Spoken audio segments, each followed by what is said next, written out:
ನಮಸ್ತೆ, welcome back to my channel. ನೀವು ನೋಡ್ತಾ ಇರ್ಬೋದು ಎಷ್ಟು ಕಲರ್ಫುಲ್ ಆಗಿದೆ ಅಲ್ವಾ. ಎಷ್ಟು ಕಲರ್ಫುಲ್ ಆಗಿದೆಯೋ ಅಷ್ಟೇ ರುಚಿಕರವಾಗಿದೆ, ಅಷ್ಟೇ ಆರೋಗ್ಯಕ್ಕೂ ಒಳ್ಳೆಯದು. ಇವತ್ತು ಕರಿಬೇವನ್ನ ಬಳಸಿ ಮಶ್ರೂಮ್ನ ಹಾಕಿ ಒಂದು ಕರಿಬೇವಿನ ಮಶ್ರೂಮ್ ಮಸಾಲ ಸ್ಟಾರ್ಟರ್ ಮಾಡ್ತಾ ಇದ್ದೀನಿ. ಇದು ಸ್ಟಾರ್ಟರ್ ಆಗಿ ಬಳಸ್ಬೋದು, ಇಲ್ಲ ಚಪಾತಿಯೊಂದಿಗೆ ಸೈಡ್ ಡಿಶ್ ಆಗಿ ಬಳಸ್ಬೋದು. ಕಳೆದೋಗ್ತೀರಾ ಅಂತ ಹೇಳ್ಬೋದು, ರುಚಿ ಅಷ್ಟು ಅದ್ಭುತವಾಗಿರುತ್ತೆ. ಖಂಡಿತ ಮಿಸ್ಸೇ ಮಾಡಬೇಡಿ. ರೆಸಿಪಿಯ ಸೇವ್ ಮಾಡ್ಕೊಳ್ಳಿ, ಟ್ರೈ ಮಾಡಿ. ಮಶ್ರೂಮ್ ಬೇಡ ಅಂದರೆ ಪನ್ನೀರ್ನ ಬಳಸಿ ಮಾಡಿ ಇದೇ ರೆಸಿಪಿನ.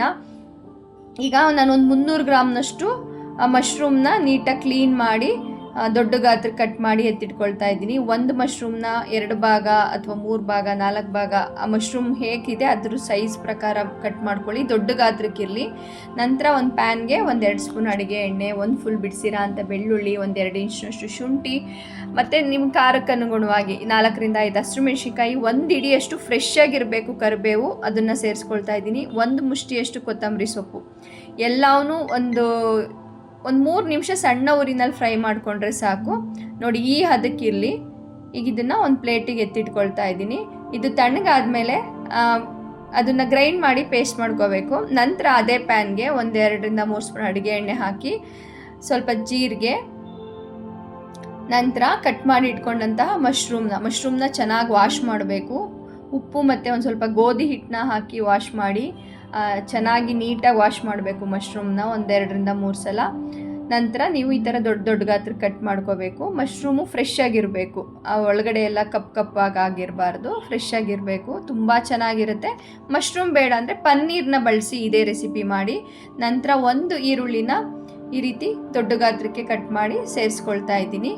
ಈಗ ಮಶ್ರೂಮ್ ಬೇಯಬೇಕಲ್ಲ, ಸ್ವಲ್ಪ ನೀರು ಬಿಡೋಕ್ಕೆ ಸ್ಟಾರ್ಟ್ ಆಗುತ್ತೆ.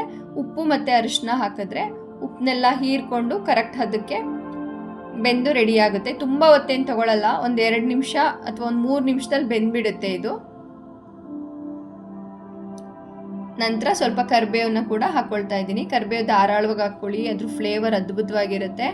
ನಂತರ ಈಗ ಏನು ಫ್ರೈ ಮಾಡಿ ಇಟ್ಕೊಂಡಿದ್ವಲ್ಲ ಅದನ್ನೆಲ್ಲ ಈಗ ಸೇರಿಸಿ ಸ್ವಲ್ಪ ನೀರು ಹಾಕಿ ನುಣ್ಣಗೆ ಗ್ರೈಂಡ್ ಮಾಡ್ಕೊಳ್ತಾ ಇದ್ದೀನಿ. ಈಗ ನೋಡ್ತಾ ಇರ್ಬೋದು ಮಶ್ರೂಮ್ ನೀರು ಬಿಡ್ತಾ ಇದೆ. ಅದರೊಳಗಡೆ ಈಗ ರುಬ್ಬಿರೋ ಅಂತ ಮಸಾಲೆ ಕೂಡ ಸೇರಿಸ್ಕೊಳ್ತಾ ಇದ್ದೀನಿ. ಸ್ವಲ್ಪ ಮಸಾಲೆ ತೊಳೆದಿದ್ದ ನೀರನ್ನ ಕೂಡ ಸೇರಿಸ್ಕೊಳ್ತಾ ಇದ್ದೀನಿ. ಯಾಕೆ ಅಂದರೆ ತುಂಬ ಹೊತ್ತೇನು ಮಶ್ರೂಮ್ನ ಯಾಕೆ ಫ್ರೈ ಮಾಡಬಾರ್ದು ಅಂದರೆ ಮಸಾಲೆಯೊಂದಿಗೆ ಕೂಡ ಬೇಯುತ್ತಲ್ಲ, ಹಾಗಾಗಿ 1-2 ನಿಮಿಷ ಫ್ರೈ ಆದ ತಕ್ಷಣವೇ ಮಸಾಲೆ ರುಬ್ಬಿ ಹಾಕಿಬಿಡಬೇಕು. ಈಗ ಇದು ಎಷ್ಟು ಹದಕ್ಕೆ ಬೇಯಬೇಕಂದ್ರೆ ಆ ನೀರಿನಂಶ ಎಲ್ಲ ಹೀರಿ ಅದು ಮಸಾಲೆ ಕಲರ್ ಚೇಂಜ್ ಆಗೋಕ್ಕೆ ಸ್ಟಾರ್ಟ್ ಆಗುತ್ತೆ. ಆ ಮಸಾಲೆ ಎಲ್ಲ ಆ ಮಶ್ರೂಮ್ಗೆ ಅಂಟ್ಕೊಳ್ಳೋಕೆ ಸ್ಟಾರ್ಟ್ ಆಗಬೇಕು. ಅಷ್ಟು ಹದದವರೆಗೂ ನಾವೀಗ ಫ್ರೈ ಮಾಡಬೇಕು. ಆ ನೀರಿನಂಶ ಸ್ವಲ್ಪ ಕೂಡ ಇರಬಾರ್ದು. ಈಗ ಇದನ್ನು ನಾವು ಎಷ್ಟು ಕರೆಕ್ಟ್ ಅದಕ್ಕೆ ನಾವು ಫ್ರೈ ಮಾಡ್ಕೊತೀವೋ ರುಚಿ ಅಷ್ಟು ಅದ್ಭುತವಾಗಿ ಬರುತ್ತೆ ಅಂತ ಹೇಳ್ಬೋದು.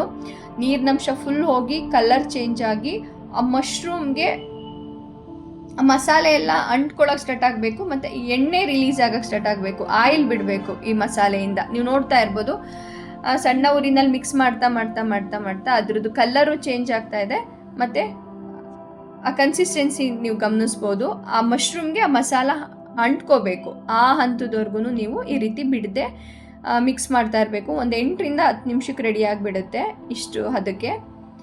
ಇದನ್ನು ನೀವು ಎಷ್ಟು ಚೆನ್ನಾಗಿ ಫ್ರೈ ಮಾಡ್ಕೊಳ್ತೀರೋ ಆ ಮಸಾಲೆ ಮಶ್ರೂಮ್ ಜೊತೆ ಅಷ್ಟು ಅದ್ಭುತವಾಗಿರುತ್ತೆ ಅಂತ ಹೇಳ್ಬೋದು. ಅದು ಮಾಡಿ ಮುಗಿಸೋ ಅಷ್ಟರೊಳಗೆ ಮನೆ ಫುಲ್ ಅದ್ರ ಘಮ ನೋಡಬೇಕು. ಕರಿಬೇವು ನೋಡಿದ್ದೀರಲ್ಲ ಅದ್ರ ಘಮ, ಅದರಲ್ಲಿ ಮಶ್ರೂಮ್ ಜೊತೆ ಸೇರಿದ್ರೆ ಅದ್ಭುತವಾಗಿರುತ್ತೆ ಅಂತ ಹೇಳ್ಬೋದು. ಖಂಡಿತ ಈ ರೆಸಿಪಿ ಮಿಸ್ ಮಾಡಬೇಡಿ, ಟ್ರೈ ಮಾಡಿದ್ಮೇಲೆ ನಿಮ್ಗೆ ಹೇಗೆ ಅನಿಸ್ತು, ಹೇಗೆ ಬಂತು ತಿಳಿಸಿ. ಯಾವಾಗಲೂ ನಮ್ಮ ರೆಸಿಪಿಗಳು ಟ್ರೈ ಮಾಡಿದಾಗ ನೀವು ಕಾಮೆಂಟ್ ಸೆಕ್ಷನಲ್ಲಿ ತಿಳಿಸೋದ್ರಿಂದ ನಾವು ಮತ್ತೆ ರೆಸಿಪಿಗಳನ್ನ ಹಾಕೋಕ್ಕೆ ಸ್ಫೂರ್ತಿ ಸಿಗುತ್ತೆ ಅಂತ ಹೇಳ್ಬೋದು. ನಿಮ್ಗೆ ಹೇಗೆ ಅನ್ನಿಸ್ತು, ಹೇಗೆ ಬಂತು ಅದನ್ನು ಖಂಡಿತ ತಿಳಿಸಿ. ಇದು ಚಪಾತಿಯೊಂದಿಗೆ ಇಲ್ಲ ಸ್ಟಾರ್ಟರ್ ಆಗಿ ಈವ್ನಿಂಗ್ ಟೈಮ್ ಸ್ನ್ಯಾಕ್ಸ್ ಥರ ಎಲ್ಲ ಚೆನ್ನಾಗಿರುತ್ತೆ ಅಂತ ಹೇಳ್ಬೋದು. ಖಂಡಿತ ಈ ರೆಸಿಪಿ ಟ್ರೈ ಮಾಡಿ, ಲೈಕ್ ಮಾಡಿ, ಶೇರ್ ಮಾಡಿ, ಹೈಪ್ ಮಾಡಿ. ಮತ್ತೆ ಸಿಗುವ ನೆಕ್ಸ್ಟ್ ವಿಡಿಯೋದಲ್ಲಿ. ಬಾಯ್.